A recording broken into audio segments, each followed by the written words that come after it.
തകർച്ചാ ഭീഷണി നേരിടുന്ന Thalassery നഗരമധ്യത്തിലെ jubilee shopping complex നവീകരിക്കാൻ വഴിയൊരുങ്ങുന്നു. പരാധീനതകളും അസൗകര്യങ്ങളും ഏറെയുള്ള പഴയ ബസ് സ്റ്റാൻഡിലെ ജൂബിലി കോംപ്ലക്സ് അടിയന്തരമായി നവീകരിക്കുമെന്ന് നഗരസഭാ ചെയർപേഴ്സൺ കാരായി ചന്ദ്രശേഖരൻ പറഞ്ഞു. കച്ചവട കേന്ദ്രങ്ങൾ ഉൾപ്പെടെ 200ഓളം സ്ഥാപനങ്ങൾ ജൂബിലി ഷോപ്പിംഗ് കോംപ്ലക്സിൽ പ്രവർത്തിക്കുന്നുണ്ട്.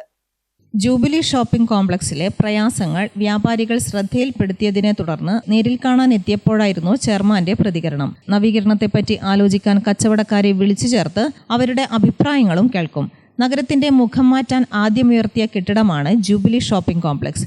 ഇതിന്റെ പ്രൗഢി നിലനിർത്താൻ സർക്കാർ സഹായവും ചെയർമാൻ അഭ്യർത്ഥിച്ചു. ചെയർമാനും വൈസ് ചെയർമാനും സ്ഥിരം സമിതി അധ്യക്ഷന്മാരും നഗരസഭാ ഉദ്യോഗസ്ഥരും കോംപ്ലക്സ് സന്ദർശിച്ചു. തത്സമയം കാരായി രാജൻ MLA-യും കോംപ്ലക്സിലെത്തിയിരുന്നു. നഗര സൗന്ദര്യത്തിന്റെ മുഖമാണ് ജൂബിലി ഷോപ്പിംഗ് കോംപ്ലക്സ് എന്ന് MLA പറഞ്ഞു. ഇവിടുത്തെ വ്യാപാരികളുടെ ആശങ്കകൾ അടിയന്തരമായി പരിഹരിക്കേണ്ടതുണ്ട്. പുതിയ കാലത്തിന് അനുസൃതമായി കോംപ്ലക്സിനെ നവീകരിക്കണം. എന്നാൽ പുരാവസ്തു വകുപ്പിന്റേതായ തടസ്സങ്ങൾ മുന്നിലുമുണ്ട്. ഇതൊഴിവാക്കാൻ സ്ഥലം ജനപ്രതിനിധി എന്ന നിലയിൽ ഇടപെടും. നവീകരിക്കാനായി സർക്കാർ സഹായം ലഭ്യമാക്കാനും ആവുന്നതെല്ലാം ചെയ്യുമെന്നും MLA പ്രതികരിച്ചു. ഇക്കാര്യത്തിൽ ആവശ്യമായ പിന്തുണ വ്യാപാരികൾ നൽകണമെന്നും അദ്ദേഹം ഓർമ്മിപ്പിച്ചു.